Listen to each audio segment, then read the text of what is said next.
Mamma, it is very embarrassing for me to work in kitchen. मला नाही येत हे सगळं. आणि हे काम तर मेडचं आहे ना, she is suppose to do it. मी का करू तिचं काम? हा मम्मा, होणाऱ्या डॉटर इन लॉला कुकिंग आलंच पाहिजे, ही कन्सेप्ट स्टोन एज आहे. आता नाही चालत हे सगळं. आणि मम्मा, यू नो राईट, आजकाल सगळ्या गोष्टी घरी ऑनलाईन डिलिव्हर होतात. काही गरज लागत नाही. Okay okay okay, listen, mother in लॉला इम्प्रेसच करायचं ना, विल डू इट. माझ्याकडे ना एक आयडिया आहे. मी ना AI ला विचारते इंडियन सासूला कसं इम्प्रेस करायचं ते. Let's do it.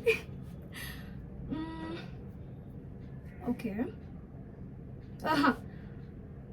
Impressing an Indian mother-in-law often involves a blend of traditional respect in bracket मर्यादा. ओ म्हणजे तेच ना, दॅट पाया वगैरे पडणं, ते मी लग्न होईपर्यंत करेन. Next is bond over food and home. Food is primary love language in Indian home. अरे यार, काय माणसं आहेत ही. ह्या लोकांना ना स्ट्रिक्ट डाएटवर बसवायला पाहिजे. जेव्हा बघावं तेव्हा नुसतं food food food food. Such a fools they are. Oh God, Shanaya, आता काय करायचं? बिचारी शनाया यार.